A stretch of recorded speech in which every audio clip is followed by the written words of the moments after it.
नमस्कार दोस्तों, स्वागत है आपका आज के मुख्य समाचार में, जिसमें सबसे पहली और बड़ी खबर में आपको बताएंगे कि जुलाई में फिर दिल्ली में जुटेंगे किसान। उत्तर प्रदेश चुनावों में भाजपा को नुकसान पहुंचाने के लिए बनाएंगे रणनीति। दूसरी बड़ी खबर में जिक्र होगा कि भाजपा चिंतन मनन भोजन और विश्राम में है व्यस्त और जनता है त्रस्त, अखिलेश यादव का मोदी सरकार पर हमला। और तीसरी बड़ी खबर में जिक्र होगा कि भाजपा के पश्चिम बंगाल मॉडल पर उत्तर प्रदेश में समाजवादी पार्टी ने सजाई फील्डिंग। दोस्तों, हर एक खबर की गहराई में आपको ले जाएंगे, लेकिन उससे पहले अगर आपको भी ऐसा लगता है कि किसान आंदोलन से भाजपा को उत्तर प्रदेश चुनाव में बड़ा झटका लगने वाला है, तो आप अभी इस वीडियो को लाइक कीजिए और इस लाल बटन को दबा के चैनल को फ्री में सब्सक्राइब करके घंटी बजाकर कमेंट में लिखिए जय हिंद। दोस्तों, रुक करते हैं तमाम बड़ी खबरों की तरफ। जुलाई में फिर दिल्ली में जुटेंगे किसान। उत्तर प्रदेश चुनावों में भाजपा को नुकसान पहुंचाने के लिए बनाएंगे रणनीति। जी हां दोस्तों, देश में एक तरफ जहां कोरोना महामारी की दूसरी लहर थमने लगी है, राज्य एक बार फिर से अनलॉक होने लगे हैं। ऐसे में किसान संगठन फिर से दिल्ली की सीमाओं पर आंदोलन को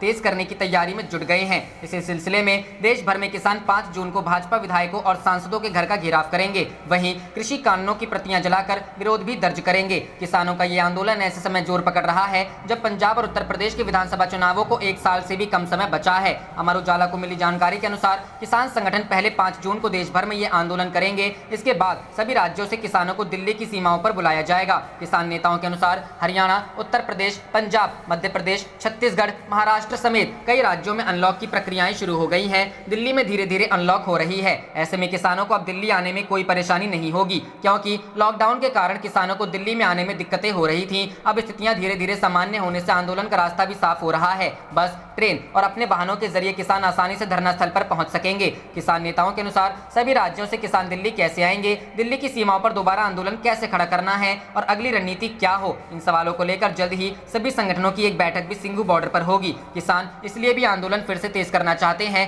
क्योंकि उत्तर प्रदेश समेत कई राज्यों के विधानसभा चुनावों में बहुत ही कम समय बचा है। ऐसे में अगर आंदोलन तेज होता है तो भाजपा को नुकसान होना तय है। किसानों का दावा है कि वे इस बार सरकार को झुकाकर ही दम लेंगे। किसान नेता कहते हैं कि पंजाब और हरियाणा में जून के अंत तक धान की बुआई पूरी हो जाएगी। उत्तर प्रदेश, मध्य प्रदेश और छत्तीसगढ़ में पहली बारिश के साथ ही तेजी से खरीफ की फसल की बुआई भी शुरू हो जाएगी। सभी राज्यों में पहली बारिश के साथ तेजी से बुआई होगी, फिर किसान दिल्ली में जमा होना शुरू कर देंगे। रुख करते हैं अगली खबर की तरफ। भाजपा चिंतन मनन भोजन और विश्राम में व्यस्त, जनता त्रस्त, अखिलेश। जी हां दोस्तों, सपा अध्यक्ष एवं पूर्व मुख्यमंत्री अखिलेश यादव ने कहा है कि चिंतन मनन मंथन और भोजन विश्राम के बीच ही भाजपा अपनी चुनावी रणनीति बनाती है। वह इसी में व्यस्त है और जनता बुरी तरह से त्रस्त है। अखिलेश ने कहा कि कोरोना और फंगस संक्रमण के इलाज में लापरवाही के चलते लाखों जाने गई हैं। गाँव में स्थिति तो और ज्यादा खराब है। वहाँ दवा इलाज की कोई व्यवस्था नहीं है, कानून व्यवस्था चौपट है। हड़बड़ाहट में भाजपा नेतृत्व दिल्ली से लखनऊ तक दौड़ लगाने लगा है। सच तो यह है कि भाजपा कार्यकर्ता और आरएसएस स्वयंसेवक दोनों अपनी उपेक्षा के चलते विश्राम की मुद्रा में चले गए हैं।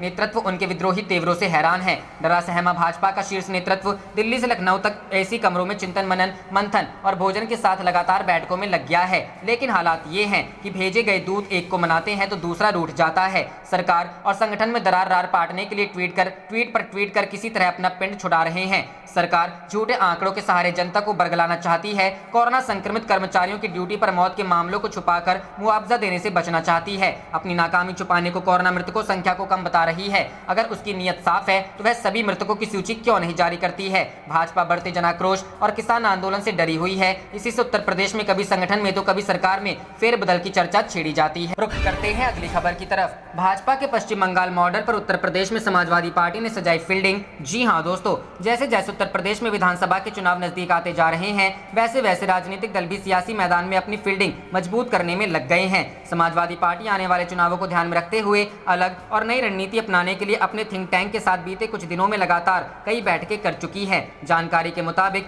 समाजवादी पार्टी इस बार उत्तर प्रदेश में वही दाव खेलने के मूड में है जो भारतीय जनता पार्टी ने पश्चिम बंगाल में खेला, यानी उन सब के लिए दरवाजे खुले हैं जो समाजवादी पार्टी की विचारधारा से मेल खाते हैं। कई दलों के नेता समाजवादी पार्टी के संपर्क में हैं। भारतीय जनता पार्टी के कई नेता और कई विधायक अंदरूनी तौर पर सरकार से और व्यवस्था से नाराज चल रहे हैं। इस बात की जानकारी न सिर्फ जिम्मेदार पार्टी के पदाधिकारियों को बल्कि संघ के नेताओं को भी है। समाजवादी पार्टी से जुड़े और पूर्व मुख्यमंत्री अखिलेश यादव के करीबी नेताओं का कहना है कि निश्चित तौर पर ऐसे नेता जो भारतीय जनता पार्टी में खुद को असहज महसूस कर रहे हैं और उनकी विचारधारा समाजवादी पार्टी से मेल खाती है, उन सभी का हम स्वागत करते हैं। हालांकि उक्त नेता ने इस बात से इनकार किया कि उनकी पार्टी खुद ऐसे नेताओं के संपर्क में है जो भाजपा में रहकर भाजपा से ही नाराज है। समाज समाजवादी पार्टी से जुड़े नेता का कहना है कि भारतीय जनता पार्टी के कई नेता और कई विधायक समाजवादी पार्टी के संपर्क में जरूर है। उनका कहना है कि न सिर्फ भाजपा बल्कि कुछ अन्य पार्टियों के नेता भी उनके संपर्क में है। हालांकि यह जरूरी नहीं है कि संपर्क में रहने वाले सभी नेताओं का उनकी पार्टी में आना तय है या सभी को पार्टी में लिया ही जाए, लेकिन राजनीति में ऊंट किस करवट बैठेगा का अंदाजा किसी को नहीं होता है। पश्चिम बंगाल चुनाव से पहले अगर राजनीति पर नजर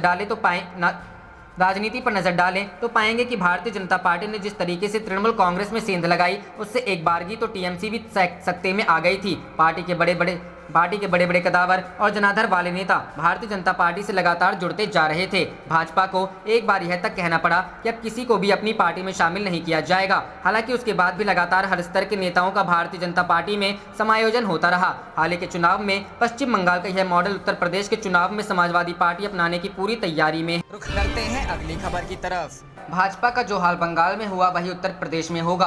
किसान मोर्चा ने तैयार की रणनीति, राकेश टिकैत। जी हां दोस्तों, किसान मोर्चा के राष्ट्रीय प्रवक्ता राकेश टिकैत ने बृहस्पतिवार को दावा किया कि भाजपा का जो हाल पश्चिम बंगाल विधानसभा चुनाव में हुआ वही हाल आगामी उत्तर प्रदेश चुनाव में भी होगा। उन्होंने जिंद के उजाना गाँव में एक कार्यक्रम को संबोधित करते हुए कहा कि जो भी पार्टी अपने घोषणा पत्र में 3 नए कृषि कानूनों को सही ठहराएगी, किसान उसका सुपड़ा साफ करने का काम करेंगे। टिकैत ने कहा, उत्तर प्रदेश में पंचायत चुनाव से भी बुरा हाल भाजपा का विधानसभा चुनाव में होगा और इसके लिए संयुक्त किसान मोर्चा ने रणनीति तैयार कर ली है। उन्होंने कहा कि जहां तक आंदोलन की सफलता की बात रही तो किसान सफल होने तक आंदोलन करेंगे, लेकिन हमें विश्वास है कि 2024 के बाद किसान आंदोलन नहीं करेंगे, क्योंकि तब तक 3 कृषि कानून रद्द हो जाएंगे और कृषि उपज के न्यूनतम समर्थन मूल्य की गारंटी पर कानून बन जाएगा।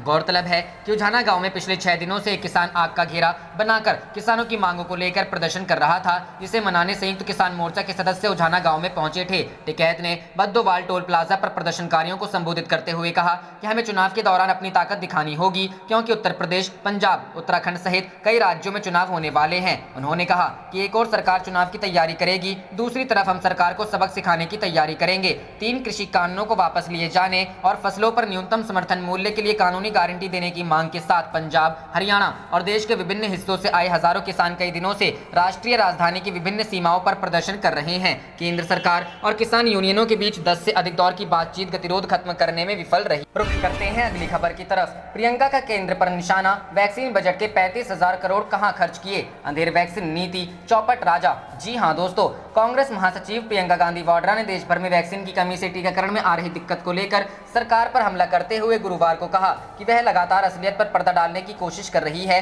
जबकि असली स्थिति चौपट राजा की अंधेर नीति जैसी है। प्रियंका वाड्रा ने मई महीने में देश की वैक्सीन क्षमता का विवरण देते हुए कहा कि मई में वैक्सीन उत्पादन क्षमता 8.5 करोड़, वैक्सीन उत्पादन 7.94 करोड़ और वैक्सीन लगी 6.1 करोड़। उन्होंने जून के लिए सरकार के 12 करोड़ वैक्सीन आने के दावे पर सवाल पूछते हुए कहा कि जून में 12 करोड़ वैक्सीन आने का सरकारी दावा, लेकिन आएगी कहां से? क्या दोनों वैक्सीन कंपनियों की उत्पादकता में 40% का इजाफा हो गया? वैक्सीन बजट के 35,000 करोड़ कहां खर्च किए? अंधेर वैक्सीन नीति चौपट राजा। रुख करते हैं अगली खबर की तरफ। नीति आयोग के एसडीजी रैंकिंग में बिहार सबसे नीचे, लालू तेजस्वी ने सरकार पर कसा तंज। जी हां दोस्तों, नीति आयोग के सतत विकास लक्ष्य भारत सूचकांक 2020-21 में बिहार का सबसे खराब प्रदर्शन को लेकर राष्ट्रीय जनता दल के नेताओं ने बिहार के मुख्यमंत्री नीतीश कुमार पर तंज कसते हुए उन पर जोरदार निशाना साधा है। राजद प्रमुख लालू प्रसाद ने अपने आधिकारिक ट्विटर हैंडल से एक मीडिया रिपोर्ट को टैग करते हुए ट्वीट कर तंज कसते हुए लिखा, बधाई हो, आखिरकार 16 वर्षों की बिहार नाशक मेहनत से बिहार को नीचे से टॉप करा ही दिया।